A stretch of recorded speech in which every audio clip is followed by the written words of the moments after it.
Good morning friends, happy Sunday. பகவான் ஸ்ரீ அரவிந்தரின் சாவித்திரி ஒரு மந்திர திறவுகோல், பாகம் 4, கேண்டோ 2, சத்யவான். நேற்றைய தொடர்ச்சி.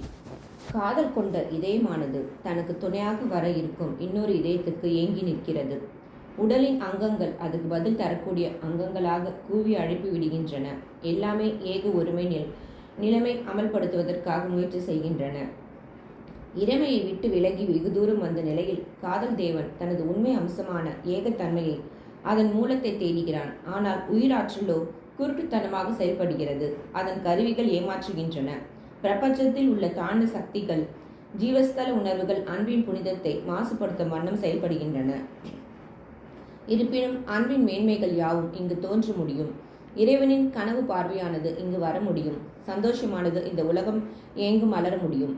Rare is the cup fit for love's nectared wine, as rare the vessel that can hold God's birth. A soul made ready through 1,000 years as the living mouth of a supreme descent. Page number 398. அன்பென்னும் தேல முதத்தை தாங்குவதற்கு தகுதியான பாத்திரம் மிக அரிதாகவே காணப்படுகின்றது.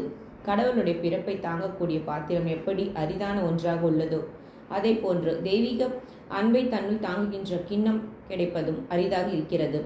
எந்த ஒரு ஆன்மா பல ஆயிரம் ஆண்டுகளாக பரிணாமத்தில் வளர்ந்து முதிர்ச்சியற்றதாக பக்குவம் பெற்றதாக திகழ்கிறதோ, அந்த ஆன்மாவால் மட்டும்தான் பரிபூர்ண பேரின்மையை இறங்குவதற்கான உயிரோட்டமுள்ள ஒரு வாய்ப்பாக விளங்க முடியும். அந்த ஆன்மா இறைவனின் திரு அம்சமாக, அவரது கல்யாண குணங்கள் தாங்கிய உன்னதமான அவதாரமாக புவியில் இறங்குகிறது. சத்யவானும் சாவித்திரியும் இப்போது வேறுபட்ட வடிவங்களில் இருந்தாலும் அவர்கள் ஒருவரை ஒருவர் அடையாளம் கண்டு கொள்கின்றனர். அவர்களது உடல் சார்ந்த விழிகளால் இந்த பிறவியில் இதற்கு முன்பாக ஒருவரை ஒருவர் சந்திக்காமல் இருந்திருந்த போதும் அவர்கள் உயிர் வாழ்வும் மனமும் இப்போது மாற்றம் பெற்று புதியதோர் அர்த்தத்தை தாங்கி நிற்கின்றன. இருவரும் தங்களுக்குள் ஒரு நெருக்கமான பந்தம் இருப்பதை உணர்ந்தவர்களாக இருக்கின்றனர். கால பெருவெளிகளில் எண்ணற்ற பிறவிகளாக தங்களுடைய உடல்கள் இரண்டும் இணைந்து பயணித்து வந்துள்ளன என்பதை அவர்கள் உணர்கின்றனர். ஒருவரது ஜீவனானது இன்னொருவருள் உறையும் ஜீவனை தன்னுடையதாக கருதுகிறது. இன்னொருவருள் உறையும் ஜீவனும் தானே ஒன்று என்பதை உணர்கிறது.